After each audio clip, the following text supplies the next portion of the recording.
Thank you very much. Thanks to the organizers for inviting me to give a talk and for placing it after Matt's talk, because otherwise there's a lot of stuff that I would have felt obliged to define that he already did the work for me. Okay, so this is joint work in progress.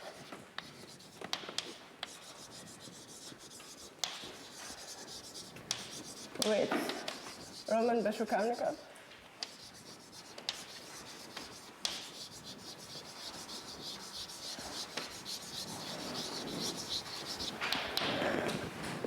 And really good.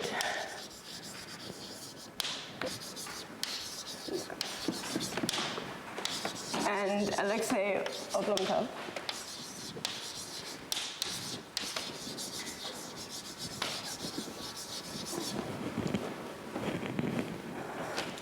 So essentially, this talk is like conjecturally the Hilbert Scheme version of Matt's talk, or at least the first part of it.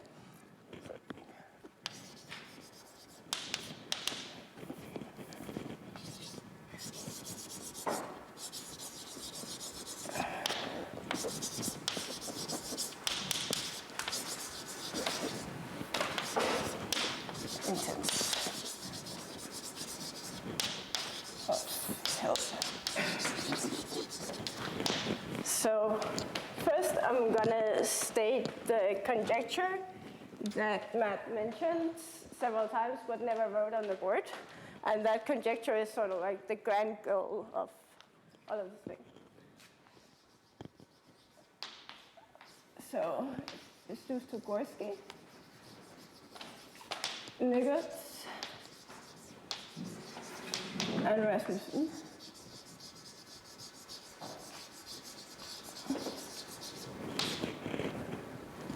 And it says the following. It says that there exists a pair of adjoint functors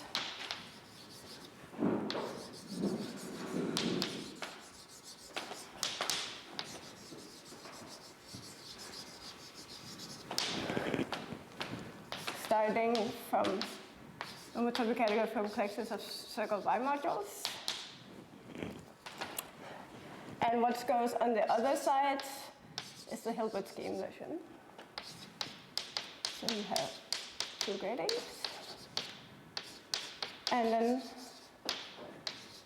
something that is called the flag DG Hilbert Scheme, which I will kind of tell you what is.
a commutative ring, it assigns what's called spec. And as a set, this is all prime ideals.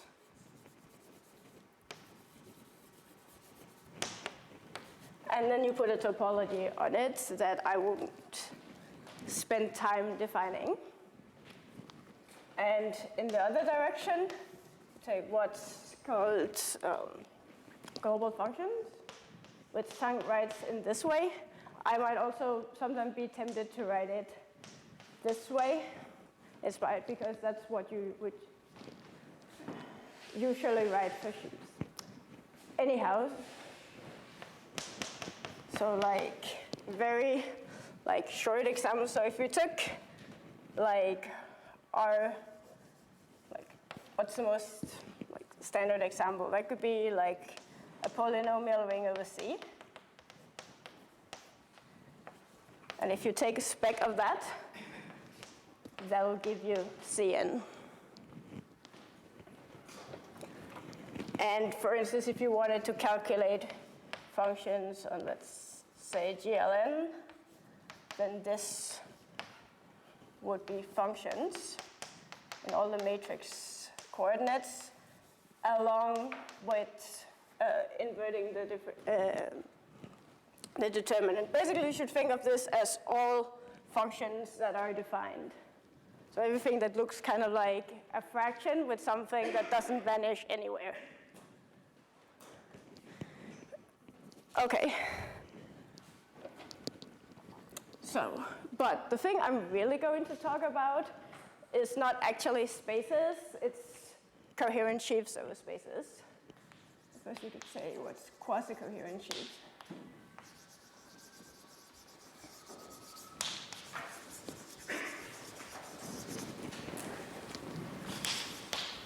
So if we have quasi-coherent sheaf of spec of something, then this is just defined as A modules.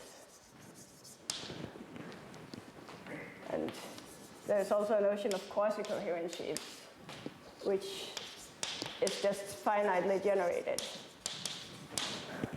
And these are the kind of things that I'll be working with. So there is some geometry going on, but really we're just like doing some algebra stuff or some representation theory stuff. And then I will also need equivariance. So if we have, like this is a group acting on some x. So what I will sometimes write is what is quasi-coherent sheaves when I put the G on top. And what you should think of is that this means whatever descends to the quotient. So this is literally true in the sense where this is considered a stack. But this makes sense in any ways. So there is like a nice algebraic definition that you can think of like to replace this potentially nasty quotient. So this is just like a nicer algebraic way of dealing with this thing. And like the important example is that a C star action, which like I wrote up there, is the same as a grading, like a C grading. So here you can see you have your gradings for your homology sitting there. Okay. But what I need is a little bit more general.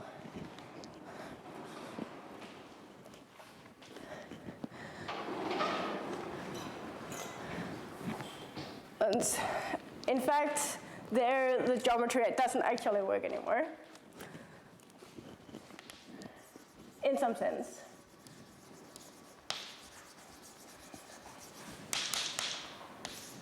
So what I'm going to need is what's called DG schemes. So what are DG schemes? I'll just say, well, I mean, you make the observation that you could like take coherent sheaves over something.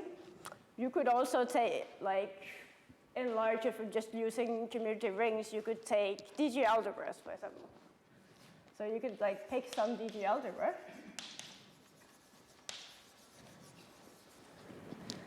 And then you could consider quasi-coherent sheaves on this DG algebra to just say, okay, I can do DG modules over.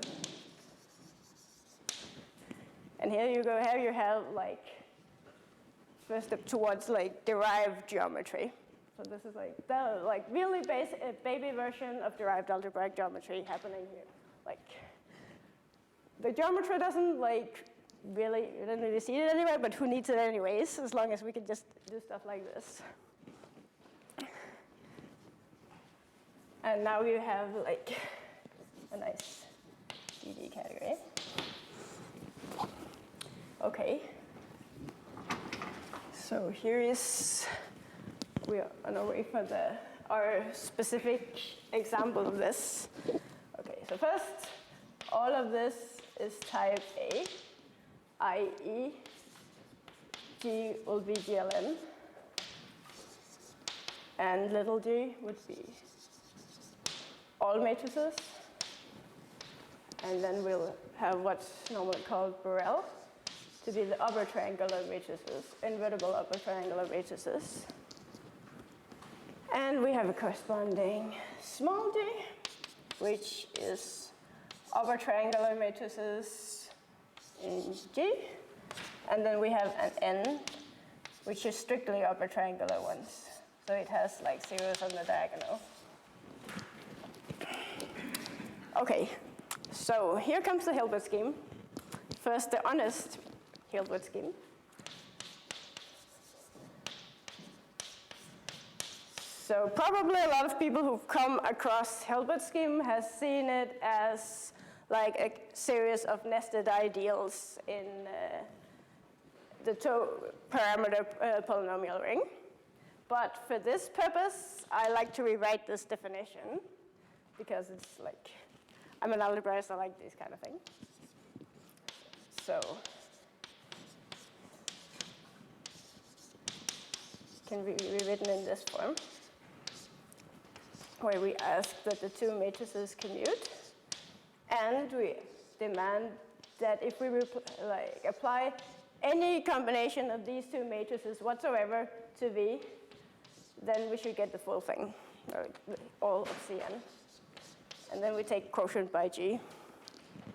And this is a nice, smooth thing. Okay, but the one which is in there is less nice. So the first thing people will do is they have some practical reasons for wanting to play with nested ideals. And the one corresponding to nested ideals is what's called the flag Hilbert scheme. And this can be written in a similar way. Here we just have, so basically we exchange the G for a B, and we give a copy of a flag and something. For those of you for who this means something. Yeah, and then have the same relation, quotient by B. And like one little remark. The one we actually need is slightly smaller than this one. It's the same thing, but here we have n instead of b. Okay. Very good. So this is kind of like not what's there. And the reason that what we want is not this thing is that it's horribly singular and impossible to work with. So for the Hilbert scheme, we have something smooth. And for something that looks like that is smooth, we have a nice Koszul resolution, which looks the following way. So I'll write sig sometimes for this spanning condition. And then you tensor by exterior powers of the dual. So maybe I'll keep it here, and then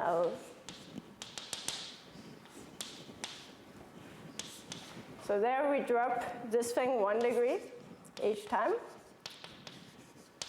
until we get down to here. And then the next step is what corresponds to functions on the Hilbert scheme. So this is exact. So in this world, you could relate this thing is homotopic to the whole thing. Okay? This is not the case for the for the flag Hilbert scheme. This is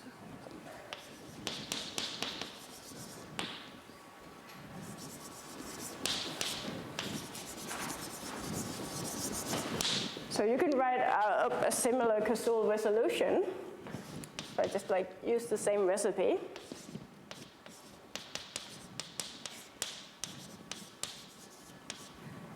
So here, for some reason, I'll choose to use n. It's really a matter of what's the differential here, but I think I'll save myself 30 seconds by not, I mean, it'll appear later what this kind of thing is.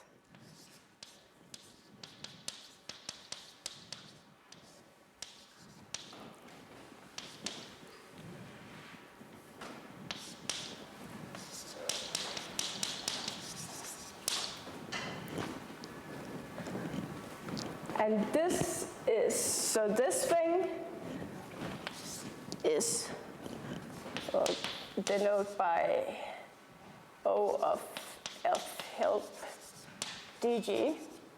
And this thing is not quasi-isomorphic to this help.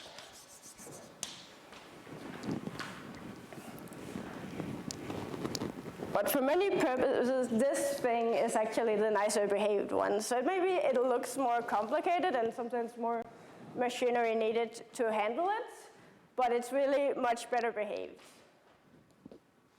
So that's the reason why we replace this thing by this thing.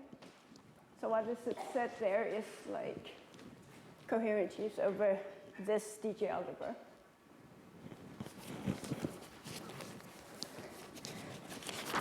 Okay, well, okay, now I introduced a lot of new machinery, so now I'm gonna throw it away again.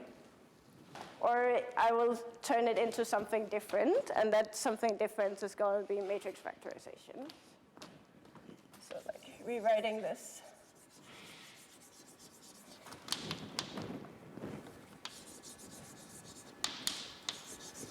In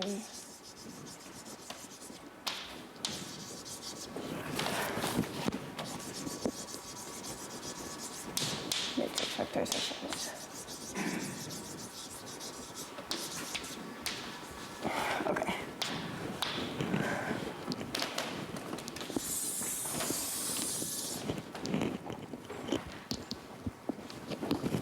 Okay.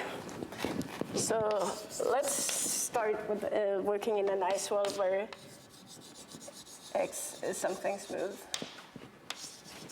This is a smooth G scheme. So a smooth scheme with a G action on it. And this is like the whole point, that you can like replace horribly like singular stuff or resolutions of angular stuff with something which is defined with something smooth. Okay, and then we need a regular function, G invariant. And this thing is called a potential.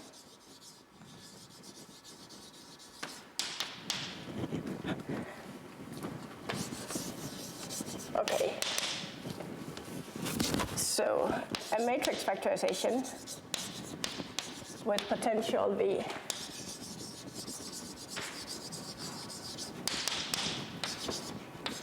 is the following data. So it's a quadruple.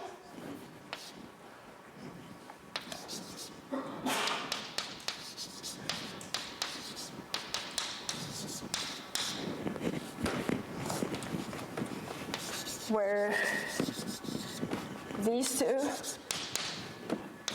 are G-equivariant vector bundles.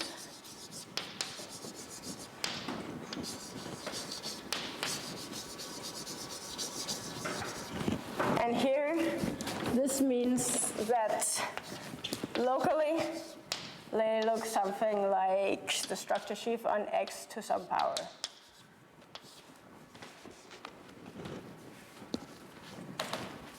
So in particular, these are coherent sheaves.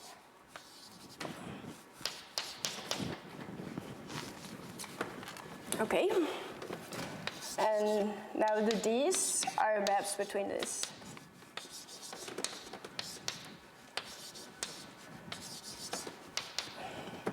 So these are G equivariant. So here is like Matt's curvature, meaning that these guys satisfy the property that if you compose them, then you get multiplication by this function. Sorry. And same thing if you do it in the opposite order.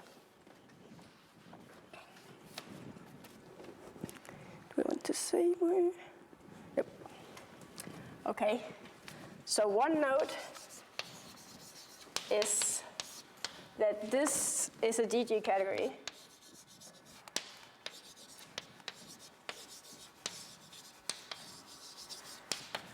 I mean, that might not like see there is some like differential that looks like you're messing things up, but if you like, I mean, so what are morphisms? There are some chain homotopies, and if you like sit down and calculate this, you will see that this potential vanishes.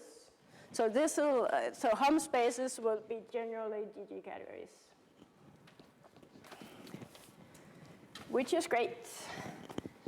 Maybe I should need to write further up.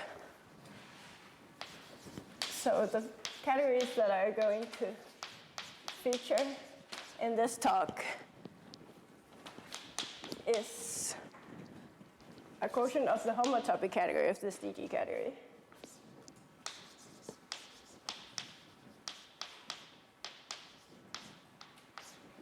By something which is called locally contractible.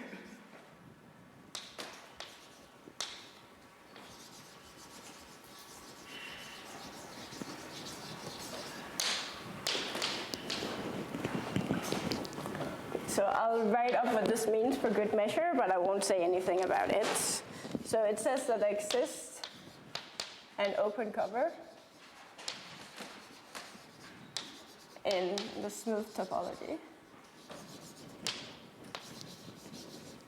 such that when you restrict each of them, then this you get something homotopic to 0. And one remark is that if you just arrived in scheme land and only know affine schemes, then you don't need to worry about what this means, because for affine schemes,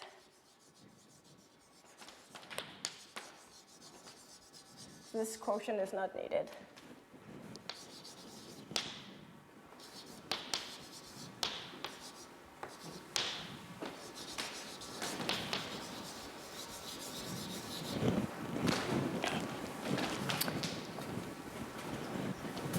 Okay, very good. So here comes the machinery for translating between this DG scheme picture and this matrix factorization picture. N? Which? M? Oh, okay. So you take like what?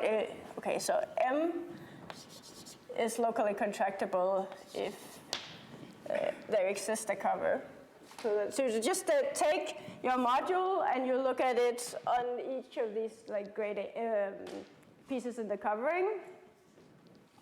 And then you see this is homotopic to 0. Yeah, sorry. Okay, so let's this one be a G-equivariant vector bundle.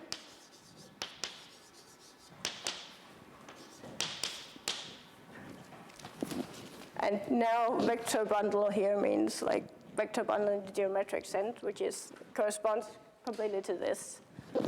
So the only example that would turn up here in what I'm going to say is trivial vector bundles. So if you don't like this word, just mentally replace it by this.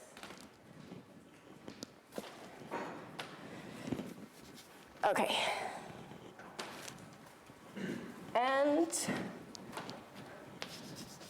then the second piece of input data is a section, G-equivariant also. So i.e. if you goes here and come back, then this is identity. Let's call it.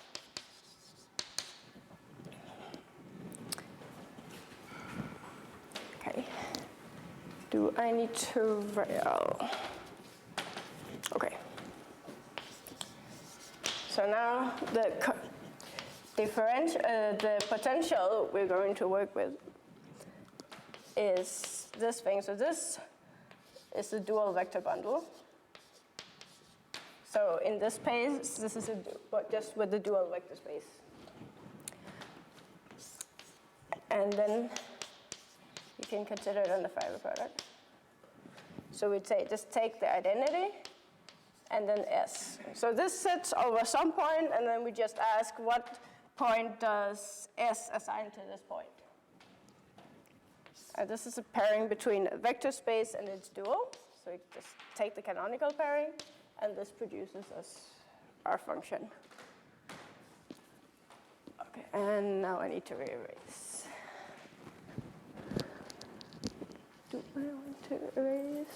I guess I could erase. I'll prefer erasing this one.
So here comes the theorem which is going to be our main engine, which is an old theory of myself and Sagi algebra.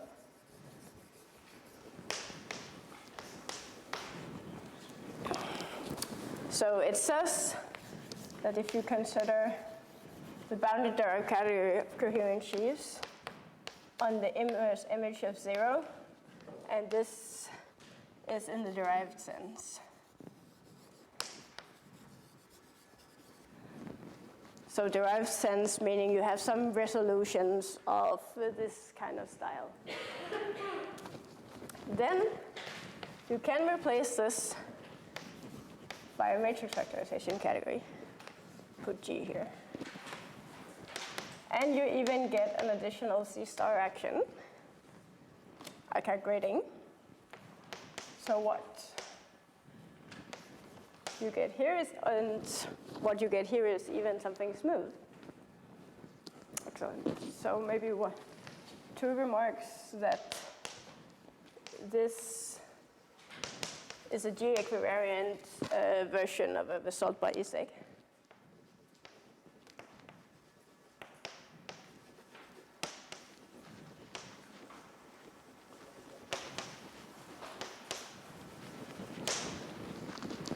And maybe second, that the key is what's called linear Casual duality.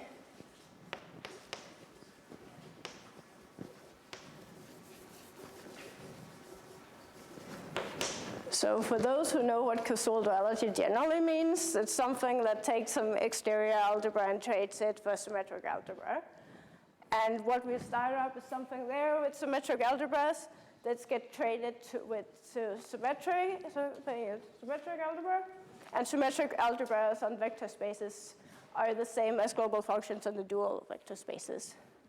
So what you trade it for is something which is an honor space. Okay. Very good. Okay. Examples, which is the two main examples in the story, because our approach to proving this conjecture is to exploit other people's work. And Oblomkov-Osansky has a construction of a link invariant in terms of matrix factorizations, and this story is opposed to combining these two things. And we hope that what they did will give us the answer to this conjecture, the existence of these functors. Okay, but step 0 of that sentence is starting with this Hilbert scheme. And so we take a trivial vector bundle, which n star here, and S is the function which takes the two matrices and a vector and sends it to the commutator.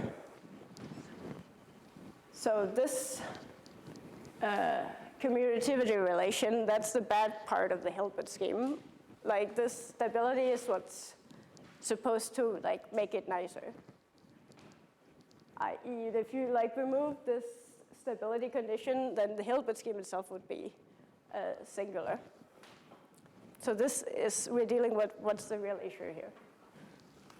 Okay, so if we feed this into the theorem, it says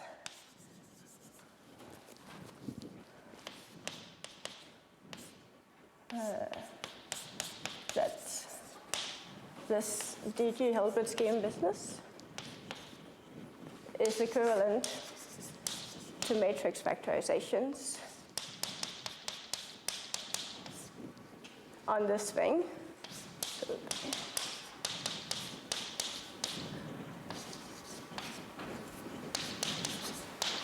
With this V, put a subscript H for Hilbert.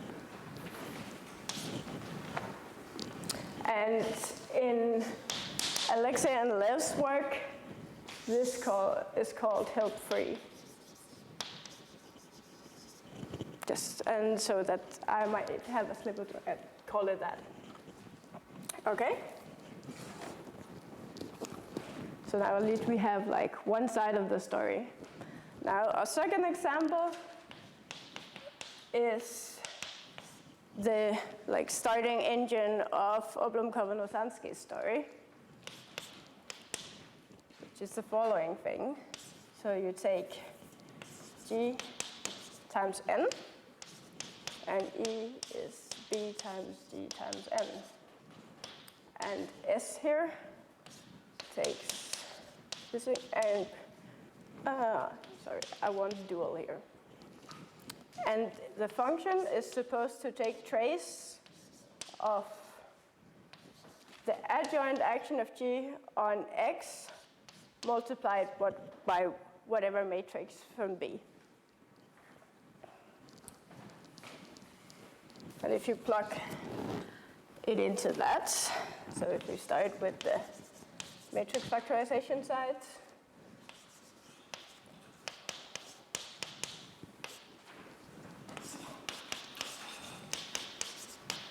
I'll put the trace here.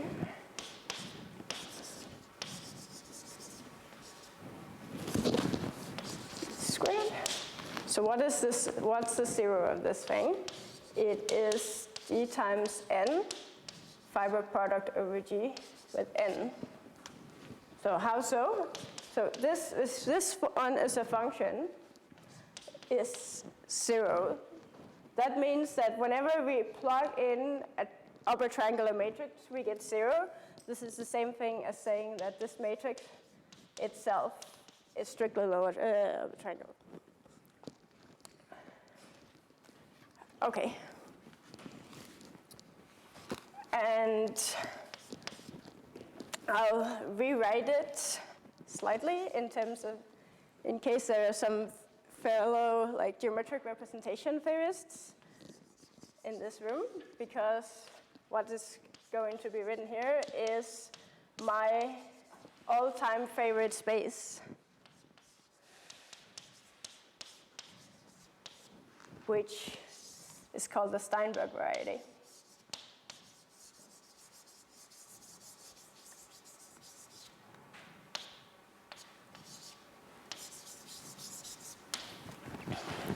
So this is my favorite category, and this is because this is a categorification of the affine Hecke algebra. Basically, the main reason why this is a big object of study in geometric representation theory.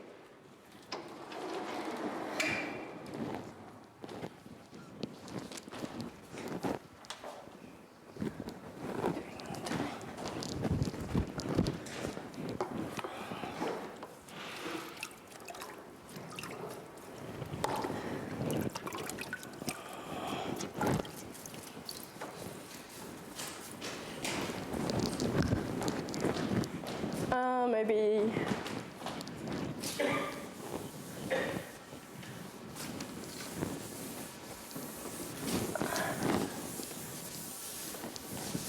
I guess that one could go.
Okay, so that's basically two reasons why we are extremely happy to see the Steinberg in this connection.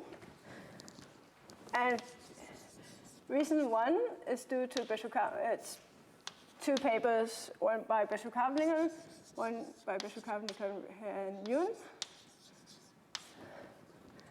that says that this category of complexes of affine circle bimodules is equivalent to this. So this is good news for somebody who wants to start with something that has to do with circle bimodules. The second good news, due to Bishop-Kavlinger and Risch, is that this thing has a braid group action on it. So it's a monoidal category.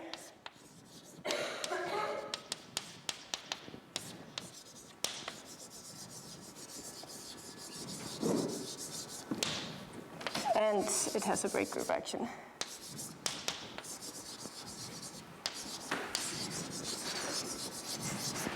Even an action of the extended affine braid group, but we'll only need the braid group part. And this thing is given by convolution with certain elements. So for each like simple reflection, you have like some corresponding element, and then you can build whatever braids by like convolving these things. And action on something is convolution by this.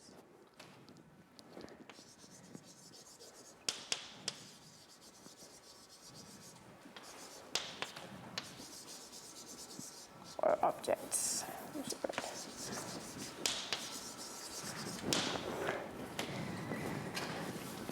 Okay, so we could give a name to this corresponding to a braid.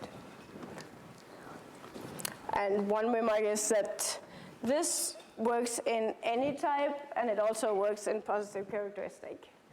But I won't need either of those in this talk.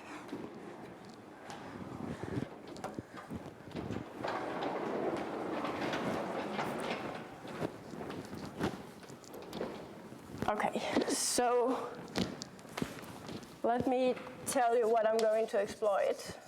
So this work of Oblomkov and Lasansky.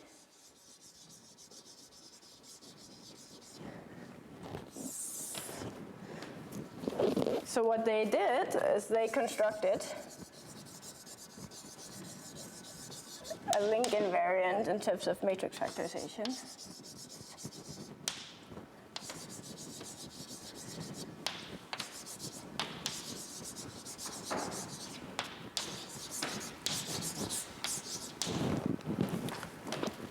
So step one in the construction, if you have some braid, and to that they associate some element in this matrix factorization category, which is the one we recognized a moment ago.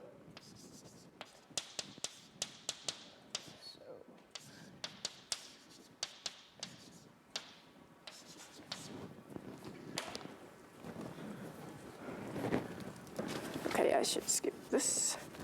And this is like in the same way. They give an explicit construction in dimension 2. Then they have induction functors to define for simple reflections in any degrees. And then they convolve all of this to get braids for any braid. So this give them a braid group action.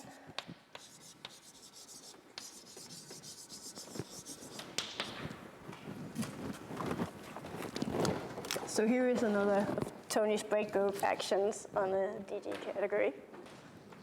Okay, so their theorem says the following. Just name the link invariant this. So if you take this thing, pull it back along this map, which I'll tell you in a second what is, and apply it to this thing, you take B equivalents in the appropriate sense. Then you tensor with this vector bundle, which I'll, and then you take Hilbert homology, and this is a link invariant.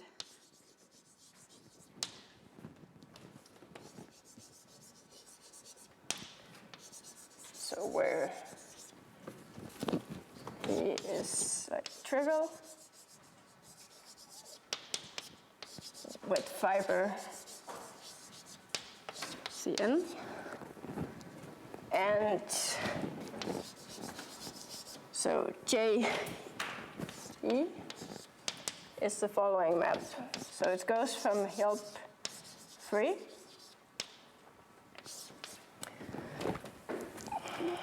To this thing, or braid category. And then what it does is it takes like the only like uninventive thing you could do. You could just keep both of the matrices and insert identity.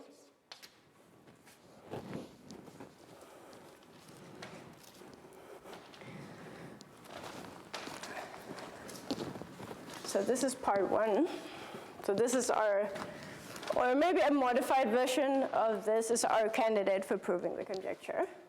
Especially given part two of this, which says like, let's define E of beta to be like, or maybe I want to sums. So with all of these gradings, Q, J, I, K,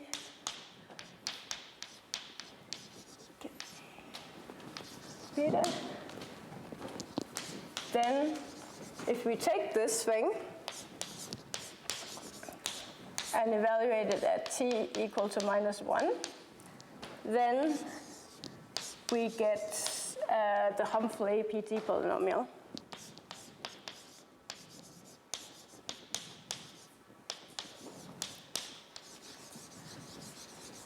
So this is a very good omen if you are trying to get a Colorado-Hasansky homology.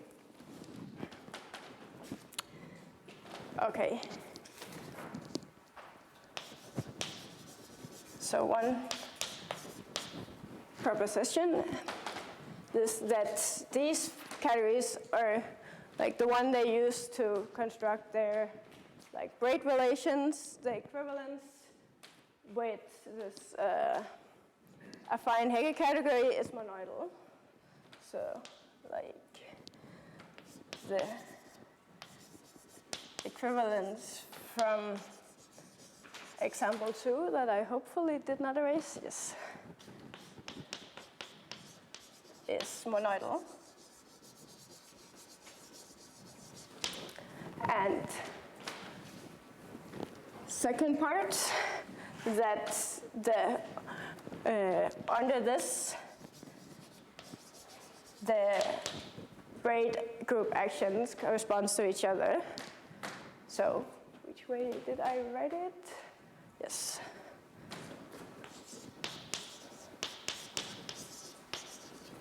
So all the same deal, although they're like defined like totally independently of each other, it's all the same thing. So there's not like that many braid group actions.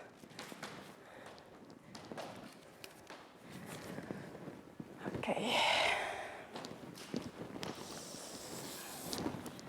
So how am I doing on time? Okay. So maybe one last thing about this is that you could take like, basically the only thing that you need to translate here to like the coherent sheaves land is this thing. So this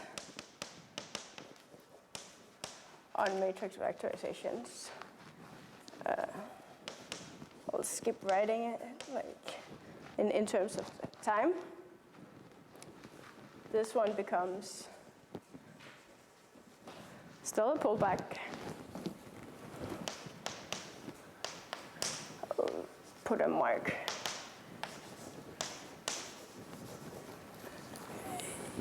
Go. So I need to go from, or maybe I'll, in the interest of like simpler notation, I'll write it in the way I originally wrote it up when I did the calculation, with B quotients instead of G quotients.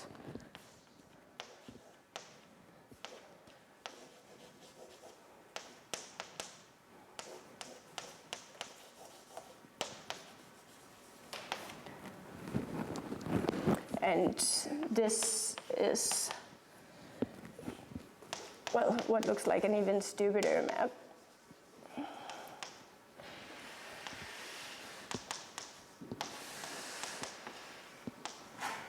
which just forgets more or less everything. So it just takes the identity. So it gives you something sitting on the diagonal. Okay.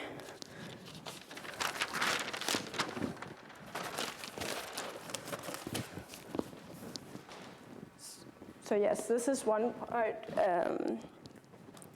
translating into this setting. So, but yeah, this one ends up in Hilbert free. So you could maybe one short remark that if you really want to get to F help DG instead of F help, then you can just say, well, this embeds trivially into here. And you can use this map to give you a map to coherent sheaves on the DG. So that'll take you to the desired category. One remark you could say about why didn't Alex and Lev do this straight away? And the answer is, if you try to do that, you'd mess up the potentials, because when you make pullbacks between matrix factorizations, the potentials have to match, and they don't. So they do, well, what can you do then? You just kill everything. Particularly, you just pick 0 and the potential vanishes and everything is okay. Okay. So, which board should I raise? I guess I could do without this one.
Okay. So now we have something which involves roughly the same category. Now the question is, how is it all related to what we're trying to prove? So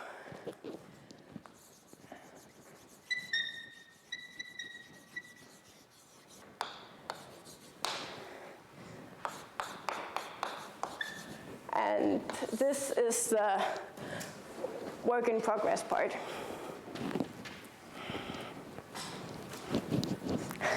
Okay, I'll try to hurry up. So recall that, what is this? Thing is something with harms from R to something in the category of circle bimodules.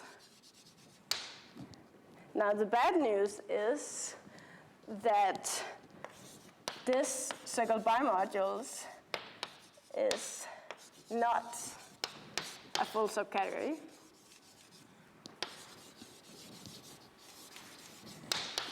Of affine circle bimodules. So affine circle bimodules contain all of circle bimodules, but you have too few morphisms. So if you're trying to do something which is defined in terms of form, this could potentially be very bad. Okay. So how to try to like find a circle bimodule somewhere in there. And for that, Oblomkov and Lasansky had a conjecture.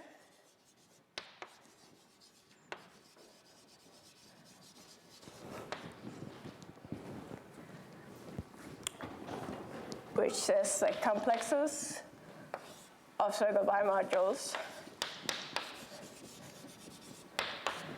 is equivalent to the following matrix factorization category. So you just take the usual thing as what you did in the affine world, but then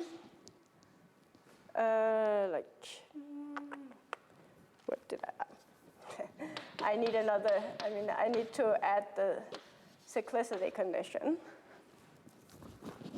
So this means that if you like take,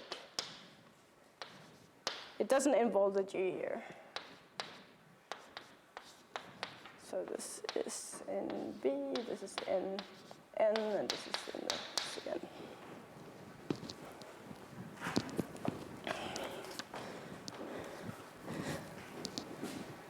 Yes. And they believe so much in this conjecture that you already like reformulated all of their story into like starting working with this category.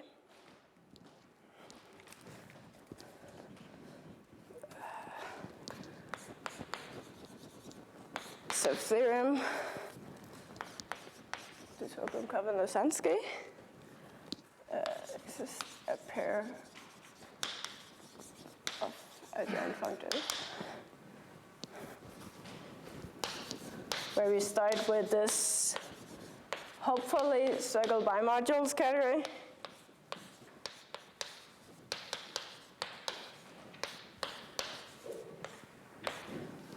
And then what's on the other side is Hilbert schemes with periodic complexes of Hilbert schemes. So matrix factorizations with potential 0.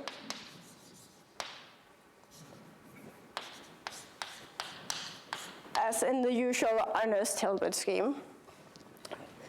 So I've had like a bit of discussion with Alexei and Andre about whether the natural thing here to put is the Hilbert scheme or the flag Hilbert scheme.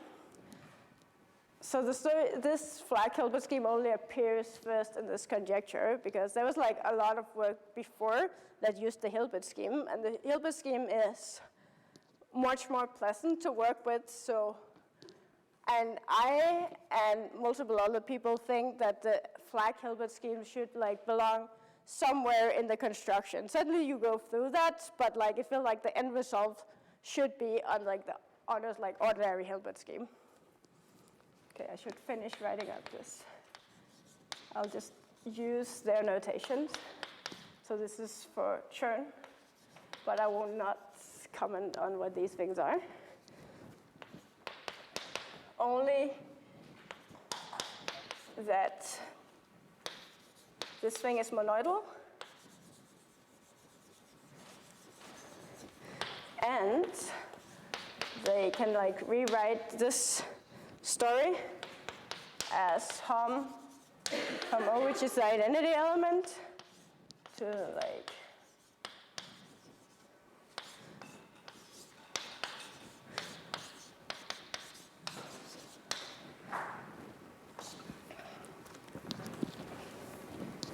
I think I'm just completely out of time.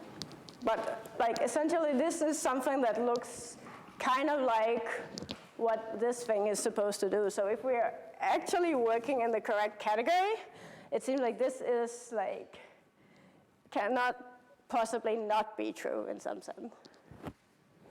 Because then you're like, what you need to like compare these two things with like Rökia complexes and stuff, and all of this is like built up from simple basis using some monoidal structure. So I think that this should be reasonably doable, and I have some idea of how to approach something like that. I'm not entirely sure that this is true, but I have a method that should like give me this thing. So I'm not entirely done going through this, so I won't like write up what this thing is supposed to be, but it's supposed to be a matrix factorization category. I guess I should stop. I should have stopped 5 minutes ago, sorry.